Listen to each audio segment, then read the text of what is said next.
morning and welcome to the Stephen Reich Memorial Award Program, my absolute favorite day of the year. Join me as I welcome our talented choir as we sing our national anthem.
Good morning. Each year, a few weeks before this assembly, I begin to get into a mindset. I look up things about Stephen because I did not have the pleasure of knowing him. I try to look into what this assembly means and what this young man meant to this school. This year, I had a very unusual experience that was unexpected. My daughter came home from California and she asked me to go into the city for the day, which is not at all unusual. But on this day, she wanted to go to see the 9/11 memorial. She had read about it and she wanted to see it. We had lost a friend in 9/11. I certainly knew of the incident. Students, I understand that that's before your time, but it is a part of our collective history. And as I walked through the 9/11 Museum, I found myself here at Chippewa, thinking about what the life lesson is to be learned as we sit in this assembly. Because the one thing that makes me the most proud about today is that I understand and I know that my students are listening, are understanding, are taking away the lessons that we teach in this assembly. That makes me very proud. You're a mature and thoughtful bunch, and I appreciate that. So I wanted to make sure that that life lesson, that the lesson that we learned today, the collective history that we share, is meaningful to you. So many things were very meaningful after 9/11. It was a time that our country was really a little bit on its feet, a little bit shaky, and yet full of resolve. Young men, like my sons, decided made the decision to serve their country. Men like Stephen had even more resolve. They came forward, and we came forward as a nation, and rose up and said, "We will not be defeated," much as the Night Stalkers do. In that way, it was a terrible but special time. And it reminded me so much of this assembly, of the reason why we're here, of the commitment and the determination that brought us to this room on this day, celebrating this holiday. Memorial Day is a beautiful and terrible holiday, because at that time, we think about men like Stephen and many other young men and women that made a commitment to do something that was bigger than just them, to take hold of an ideal, the ideal of this nation, and to protect it and to serve it. And for that, they lost their lives, and we honor them. We go to parades, we sing songs, we play music. Never forget that the beautiful, terrible reality of Memorial Day is that this country is a place where young men and women have died to preserve the ideals that we believe in. And they knew that going in. One of the things that I read as I read about Stephen Reich is that on the very mission where he was killed, he was supposed to send someone else. He was supposed to send another man. And at the last, pretty much the last minute, he said, "I'm going," and pushed the other man aside, because he was the leader, and he knew that this was a dangerous mission. He knew. And it did come to be a very dangerous mission indeed. That's what leadership is about. That's what love of country is about. That's what this whole assembly is truly about. It's better than hot dogs and hamburgers and parades. It's an ideal. It's the same ideal that says every student in this United States will be educated, will have the opportunity to attend a public school. It's the same ideal that is in your teachers' hearts when they choose to serve in a public school. And be sure and be passionate and be determined that every student receives the very best education that he or she deserves.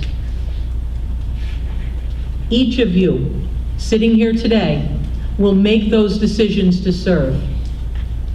Who will you be? What will you become? To whom will you serve? What will that look like for you? Each and every day in your school, you come closer to making those decisions. I'm sure it doesn't feel like that most days. I'm sure it feels like a collection of assignments and trying to be still and paying attention. But you do more. And inside, more is happening. You are making your own decisions, your own calls to citizenship. You are deciding in which direction your mind will take you. Never forget that behind the freedom you have to choose is Stephen Reich and the men and women who serve this country. Never forget. If you look on the bench, which is the place where Stephen Reich is remembered most, Steep Rock, the place where he loved to be, to hike, to think, to figure out his calls to citizenship, and to take solace after very, very difficult missions in the military. There's a saying on a bench, it says, if you would seek his monument, look about you. That resonated for me. I thought to myself, look about you. What will you see? What are the things that would help you to seek his monument, that would help you to honor him in the way that he honored you with his service? Would you look at his love for our country, his dedication to serve, and know that it's a gift? Would you look at this assembly, which is a very special gift from his family, who puts themselves in a place to remember the horrible and beautiful things that this day represents? Would you know that that's their gift to you? Would you look at his friend, Mr. Rakoven? Would you look at the service that he brings to our school and the way he took his pain for the loss of his friends and turned it into the ultimate lesson? Would you look at yourselves? The way that you come into this assembly with respect and attention. Would you look at all that you hear today? All that is given to you from my heart and from the hearts of each of the speakers that you will hear. And would you know that that's a gift to you? That that lesson will be special to you, even if it isn't now. It's a part of you, it's in your hearts, and it's a gift that you've been given.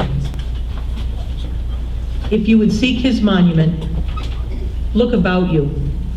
There are so many blessings and gifts that are a part of this school, this community, this family. There are so many things to be proud of. There is so much to know and to do. There is such inspiration.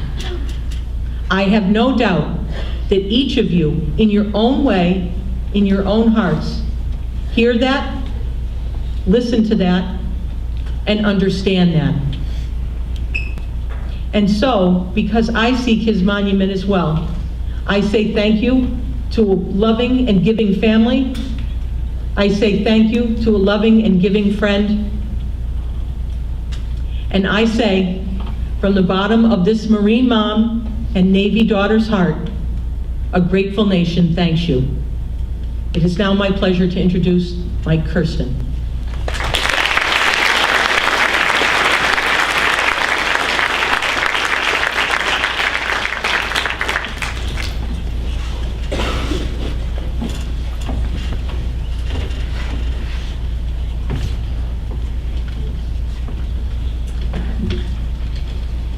Good morning and welcome.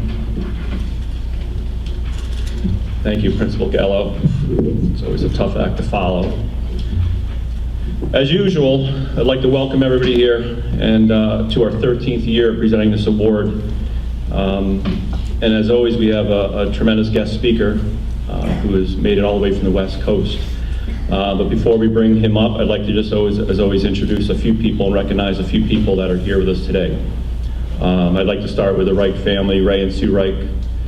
Stephen's parents are with us, his sister Megan, his sister Anne Marie, and Anne Marie's sons Will and Stephen. I'd like to welcome them with us today.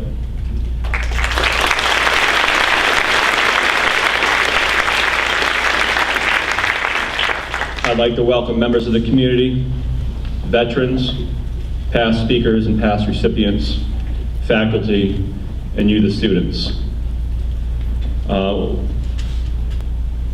When I look every year, I'm always amazed by that slideshow. And one of the first pictures you'll recognize in there is, we remember those days of playing Little League. And if you look at Stephen, he's in his little Dodger blue Little League outfit. And it's kind of funny because I just started to coach Little League myself, and I have first and second graders. And much like Stephen, they're all decked out in their uniforms.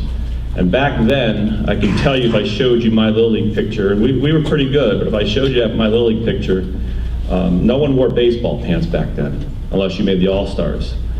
And one of the first moments that we ever heard about Stephen Reich was about this little lefty from Ohio who had just moved into town and was a pretty good pitcher. And I believe it was Tim Cook, Duke, some of you guys know in the baseball world, was telling us how good he was. And my brother and I, who thought we were pretty good, said, well, he's not as good as us. We'll see how good he is. And one of the first moments we saw him, it was basically that same picture. And he had his baseball pants on. And that was the only thing we could find wrong with him, because he looked pretty good. And we said, no one wears baseball pants. We had guys wearing cut-off jeans in our pictures, sweats, sneakers, and he was all decked out. And as I've always told kids over the years, and they would ask, what was it like playing with him, how good was he? And one of the old things I always come back to is he just was ahead of his time, on and off the field, the way he conducted himself. In victory and defeat, our 30th anniversary in a few weeks is coming up of our last state final appearance with Stephen. And Coach Werkhoven then, who was in the Hall of Fame, who's here today, won 3 state finals and I believe 8 or 9 virtual league championships, probably was faced with one of the toughest decisions he ever had to make in his coaching career that day.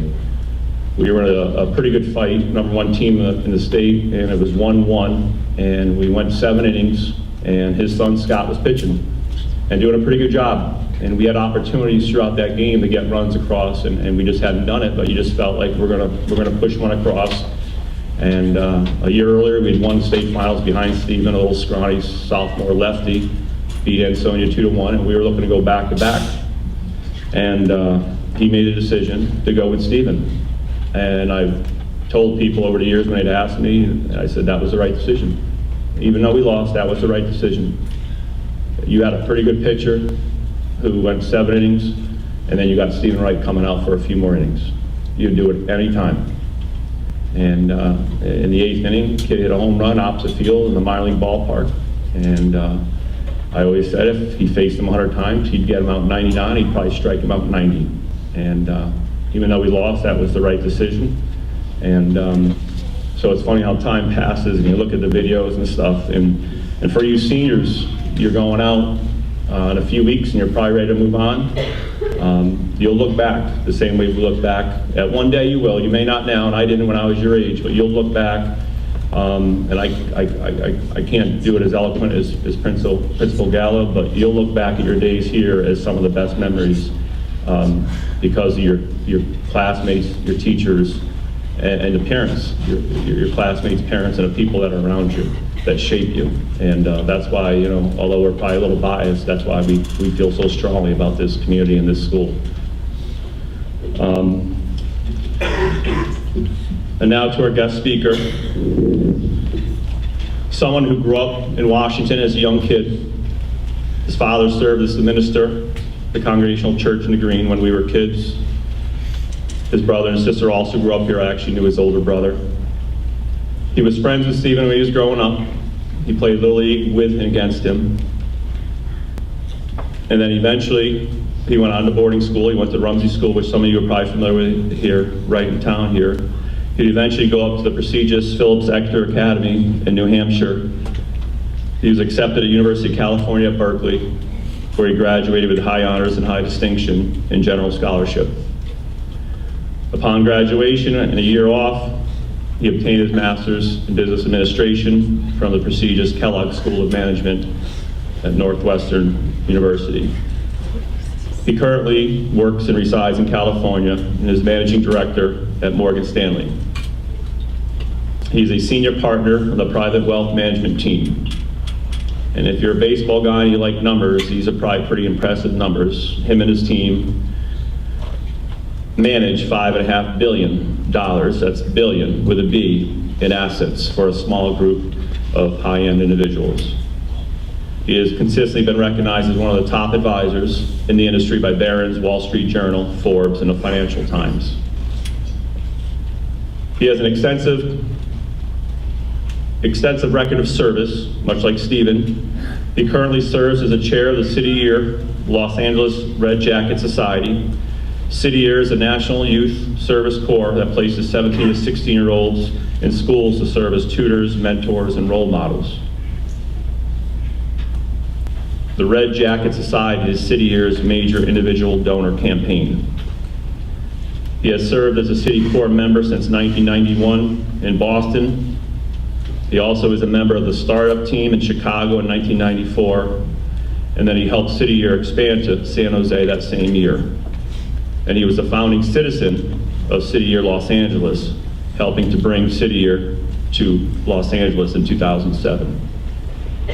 He's been involved in the community. His love of baseball has never withered. He has coached in Northern California, Southern California. He doesn't have kids, but he enjoys it, and he's always asked back.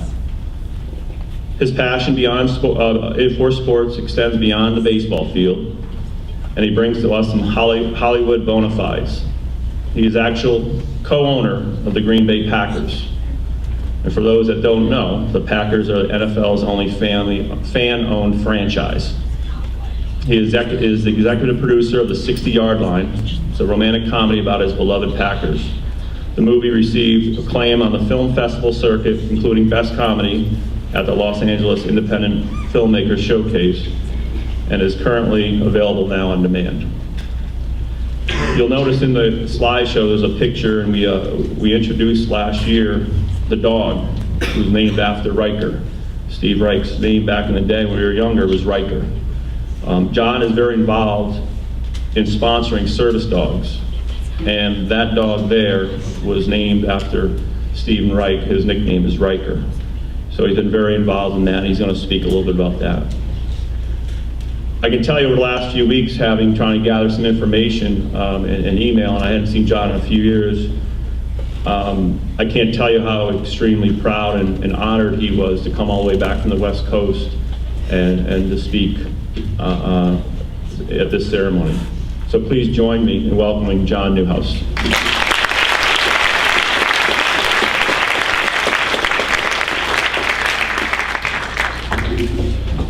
It's an honor to be here. Let's try to have some fun with this.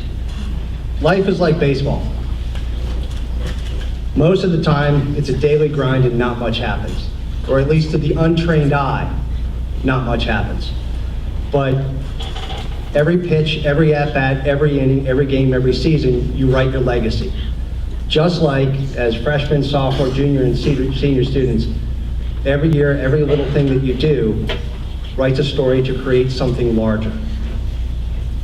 The award given today recognizes someone who thinks of others, they're kind, they connect with all sorts of people, and they do the little things. Sherlock Holmes said, the little things are infinitely the most important. And we all have Stephen Reich-like impact. We just may not know when it may come, what that impact may be, or how long it lasts. So a couple of stories. One year I was playing against Stephen and in Little League, and coach made a big mistake. He had me out in center field. I was like Stephen was, I was a pitcher, but you have to understand, I had the worst eyesight in the world as a kid. Coke bottle glasses this thick. I couldn't see a thing. And I realized when Stephen came up with 2 on and 2 out, and we had a 1-run lead, he crushes one. I mean, crushes one to center field. So I realized just how much my teammates liked it when I was on the pitcher's mound. Because at that moment in time, they had no confidence that I was going to catch the ball. So you can imagine, John, it's coming to you. You can't see it. Please, someone go catch for John. Back up. I'm standing at the fence, and they're yelling at me to back up. And of course, I'm like, and catch it. And run off the field like I've done it a million times.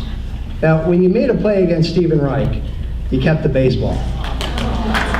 Actually,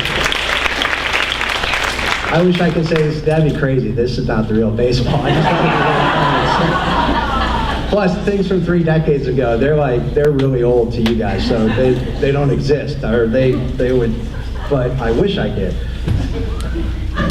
A couple years later, I was on the other team. I was on the same team as Stephen. And that first day, if you played sports, where coach says, all right, everybody run out to the position that you're going to play this year. So I run out to the pitcher's mound. And Stephen just kind of strolls out. And if you've seen a Will Ferrell movie, when he's oblivious, I'm stretching out. It's going to be a great year. Stephen and I are going to pitch. And everybody's looking at me like, what is Newhouse doing on the mound? And there's always that moment in life when you realize you aren't exactly what you were all that you're not quite who you think you were.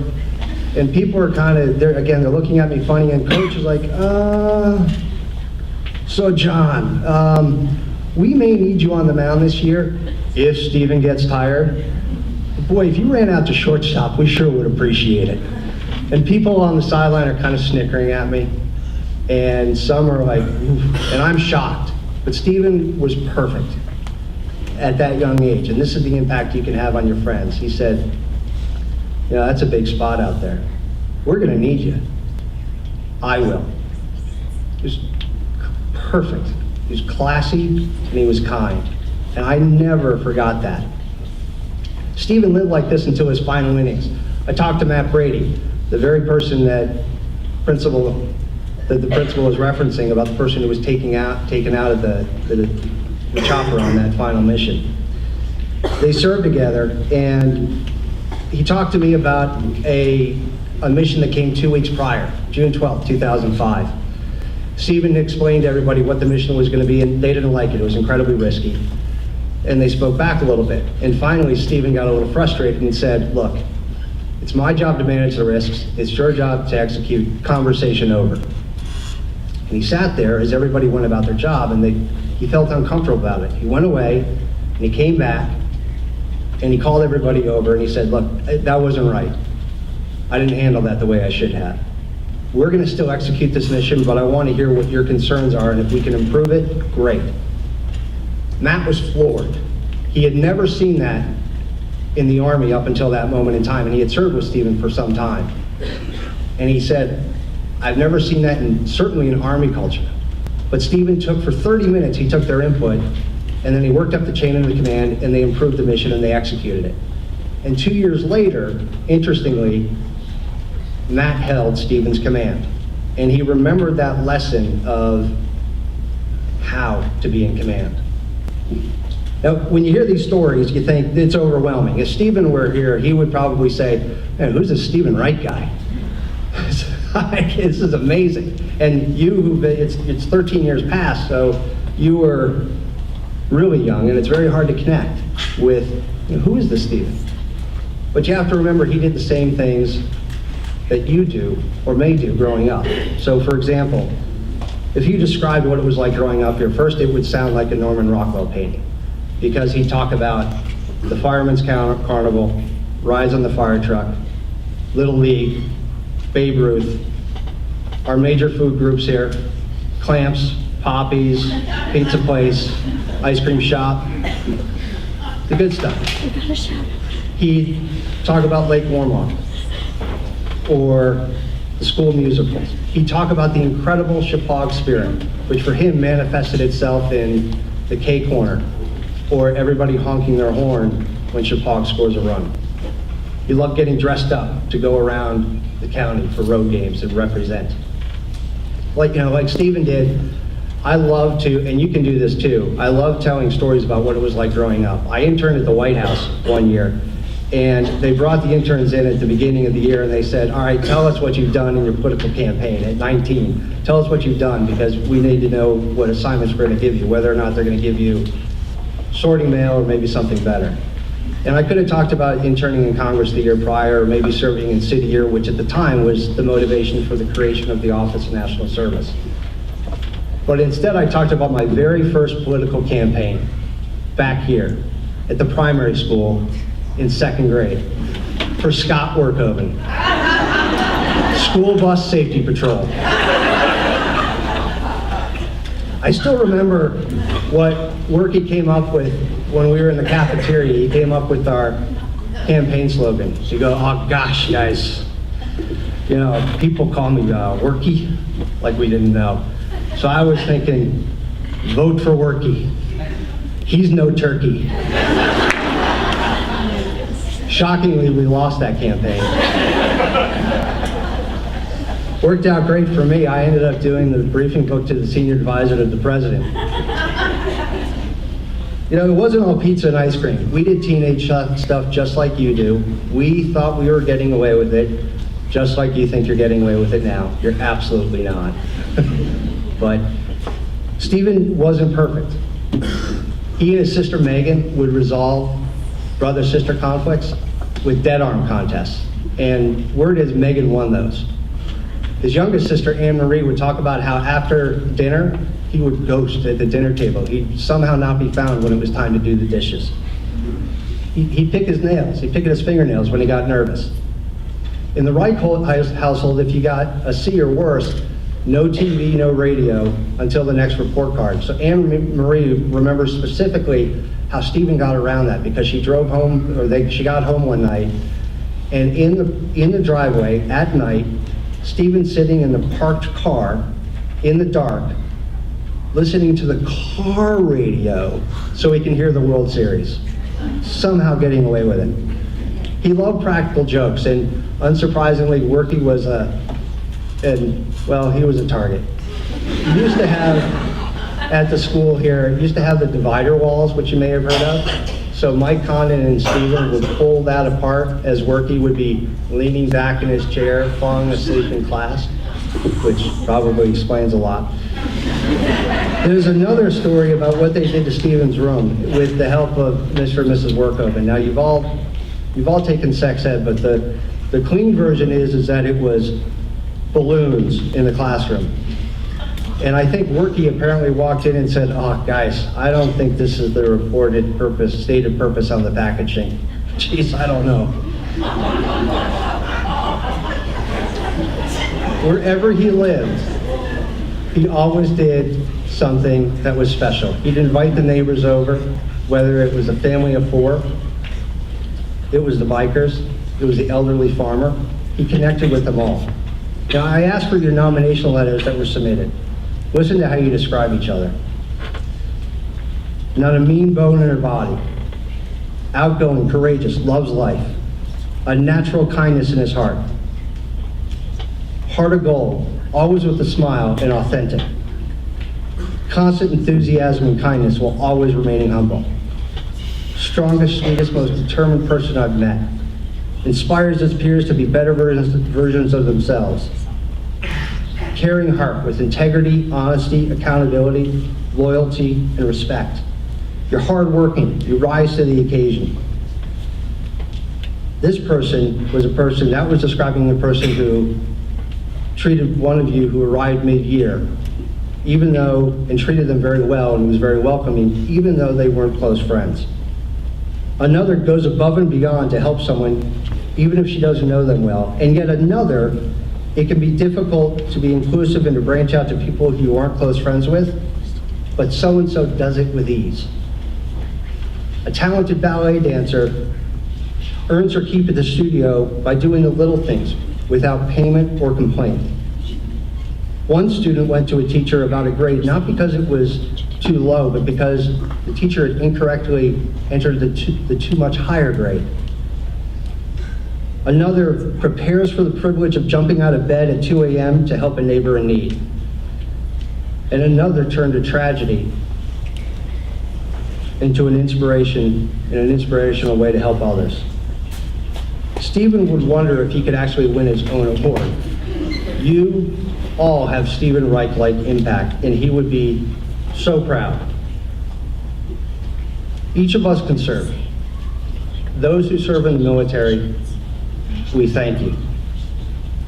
Martin Luther King Jr. said, everybody can be great because anybody can serve. Los Angeles is crazy in many ways, but the freeway system says a lot, and it presents a challenge that Stephen would love to take. I drive on the 110 freeway. It takes me from the beach to the downtown office. And if you didn't get off the freeway in LA, it's very easy to think that LA is just beaches, Hollywood, the Kardashians. But if you get off the freeway, and this freeway runs above very difficult neighborhoods, South Central, Compton, Watts. If you get off the freeway, you realize what those in the neighborhood are presented with. So I sponsor a city year team that works at a middle school in Watts.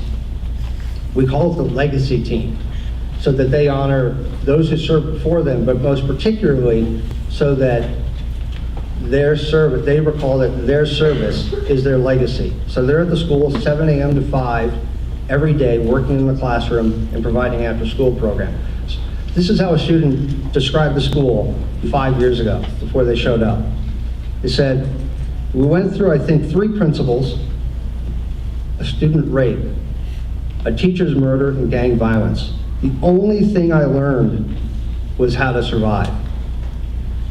Today, students' attendance and grades have improved, and one student actually wrote, "It's fun." They even have an after-school program. Stephen compels you to get off the freeway and make a difference in people's lives. I have a challenge for you today. I'll call it the Riker Challenge, and you can think about how you want to take it up over the course of the next year. You saw the photo of Riker. I'm honored to sponsor the training of service dogs, and Riker is now, he's been placed with a veteran. If you somehow as a school raise the first $1,000 over the course of the next year, I'll get you the rest of the way, and you get to name the dog. Think about it. You never know how far your reach is going to be. My sister Sarah, who's a principal, and your teachers and administrators will agree because principals need breaks too, so we go to Disneyland for a break, and we're standing near my least favorite ride, It's a Small World, because I can't get that song out of my head. But a guy walks past us, and Sarah's got her Yukon hat on, and he goes, "Connecticut, where are you from?" And like most of us from this area, we look at each other and we say, "You wouldn't know it." And try me. And we say, "Washington, Region 12. Goes, "Beat us in the 88 state finals or something. Lefty, Reich." Man, that guy's a good baseball player. They got us on some catcher interference call. I bet you Stephen just beat you. Like, yeah, but 85, that Workhoven guy, good coach, but he got us to balk in the winning run. I started to laugh. I'm thinking, come on, they just beat you twice. But I pulled out this coin, which I carry with me every day, which honors Stephen's service and that of his family and their sacrifice. And I carried this, I brought this out and I said, "You know Stephen's story, right? You know why he's so revered?" And his face immediately lit up and he started to smile. He was so excited to be connected to Stephen's story, to claim it as part of his own. Each of us is fortunate to be able to claim Stephen's story as a part of our own.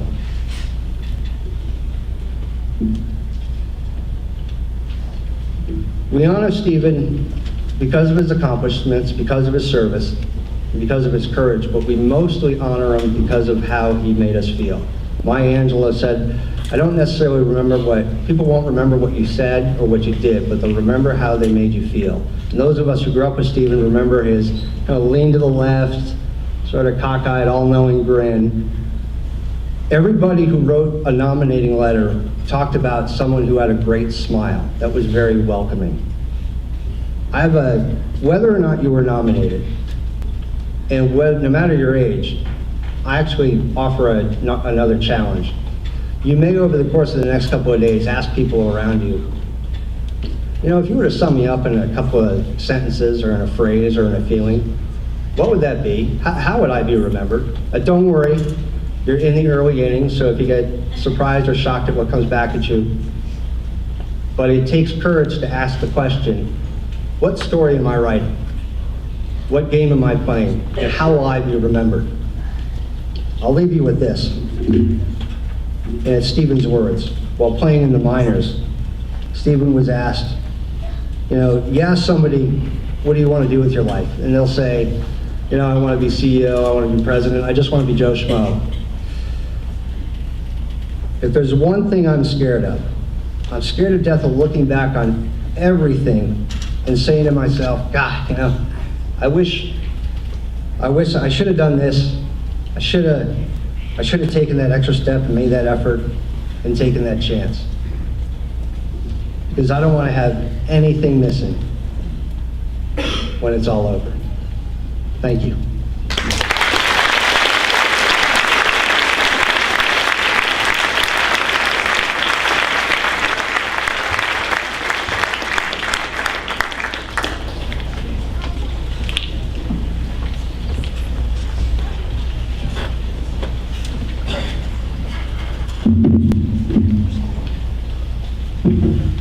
It's amazing. He interned for 1 year in the government and got his facts wrong.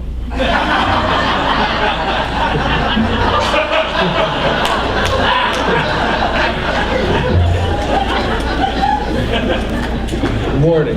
Welcome and thank you for joining us for the presentation of the Stephen Reich Memorial Award. John, thank you for being here and for sharing your insights. I hide up in the side there with Mrs. Stewart during this, and I just said to her, it's kind of funny. Every year, it seems like there's common themes, and a couple things that Mrs. Gallo hit on, and a couple things that John hit on, I had in here too. We didn't connect on this at all, so I don't know what it means, but I thought I'd throw it out there. This award is given each year to a Chappaqua student in recognition of their character, service, leadership, and achievement. The purpose of this award is to remember Stephen and his life of service and sacrifice for our country. But it's also to recognize one of our own students and the promise he or she has shown. And as we look forward to Memorial Day weekend, we need to remember its true meaning. And we have an opportunity on Monday, as we do today, to reflect on the significance of Memorial Day and the cost of our freedom. And it's important to remember all those who have given their lives in service to our country. Character, service, leadership, achievement. These traits embody Stephen and how he lived, and these are things we can all demonstrate. There are lessons in Stephen's life, and through this award, for all of us, we can be kind and honest and forthright. We can help others. We can work to get the most out of our abilities, and we can set a positive example. Yes, these are things we can all do. Every student who enters this school can demonstrate character, service, leadership, and achievement. How you do this or don't is a choice, your choice. Any of you, any of us, can choose to have good character, help others, do our best, and set a good example. As you heard a little bit about, I'm going to talk a little bit about the story that Mrs. Gallo referenced, and the individual that John referenced was Matt Brady. But at the time, Stephen was the commanding officer of a helicopter task force in the 160th Special Operations Aviation Regiment, known as the Night Stalkers. These guys are the best helicopter pilots in the world, and they specialize in inserting and extracting special forces, like the Navy SEALs, anywhere, anytime.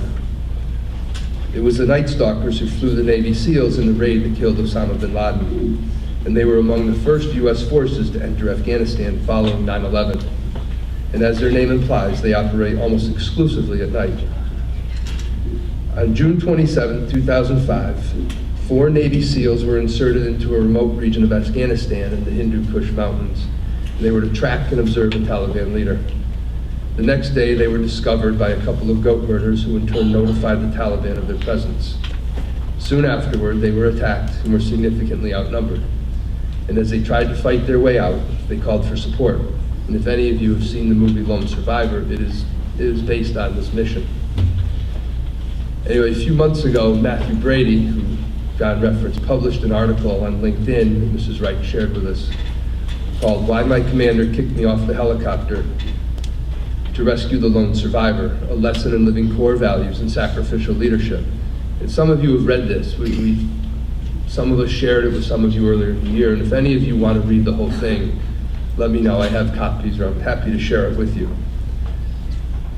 At the time, Mr. Brady had served under Stephen as a platoon leader in the 160th, and he described the events that transpired next.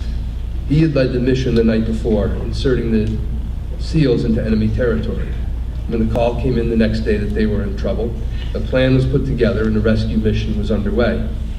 And as Mrs. Gallo mentioned, as he was on the aircraft ready to go, Stephen came on and asked him what the plan was.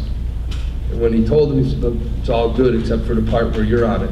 And he sent him off the helicopter and he stayed on. And the Chinook, as we know then, that was carrying Stephen, was shot down by enemy forces as it was preparing to offload the Navy SEALs. All 8 Army Night Stalkers and all 8 Navy SEALs on board were killed.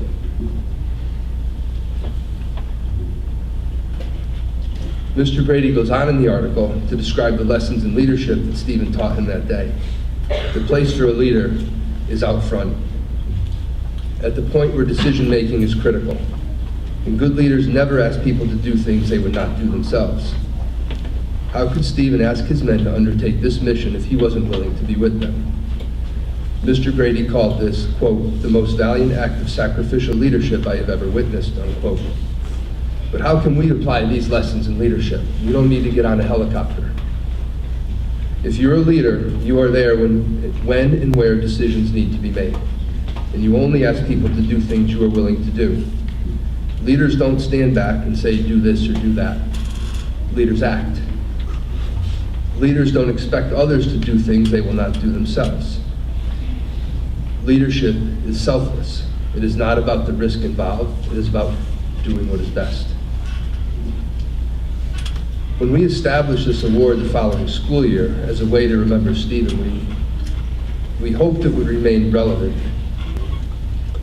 and that it would have an impact on students. Stephen certainly made an impact on those around him, and he did this through character, service, leadership, and achievement. And this award reminds us to be the best versions of ourselves, that we too can have an impact. And one of the things that struck me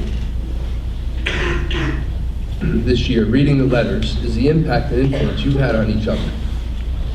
This is evident in the number of you who submitted nominations. And this year was cool. We had the highest number of nominations written by students that we have ever had. And sometimes we talk about it in class, and you might ask, don't they come from students? Do ours matter? Well, they do, because this is the third year in a row. The third year in a row that our recipient was nominated by a student. So when you leave here today, think about how you can demonstrate character, service, leadership, and achievement. And think about the impact you can have. Be kind, offer words of encouragement, help others, and set a positive example. I appreciate, I know I speak for all of us involved in this award,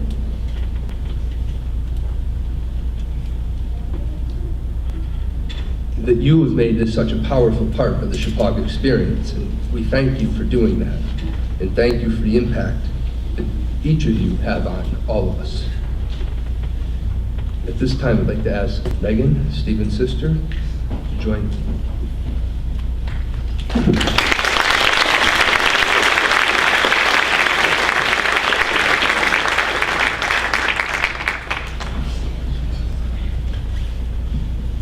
To borrow some of the words from the nomination letter, our recipient has demonstrated commitment and perseverance, is described as kind and sincere,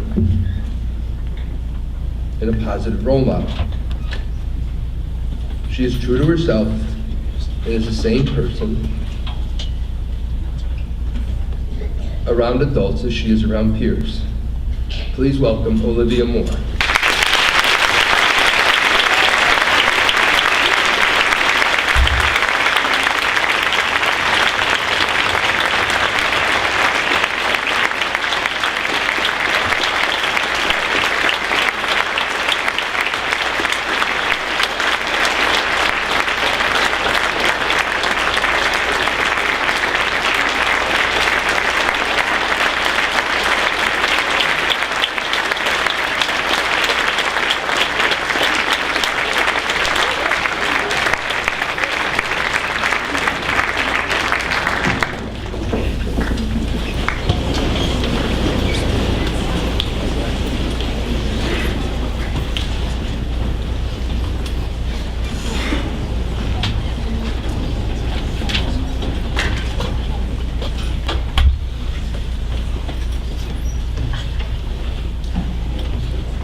Wow, quite a ceremony.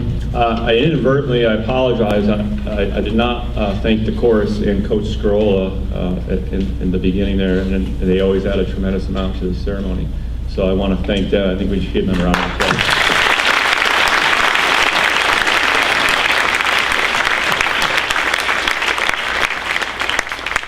And I would like to congratulate Olivia, and I want to thank once again John Newhouse for coming all the way from the West Coast. I believe you guys are off to period 4. Thank you. Have a great day.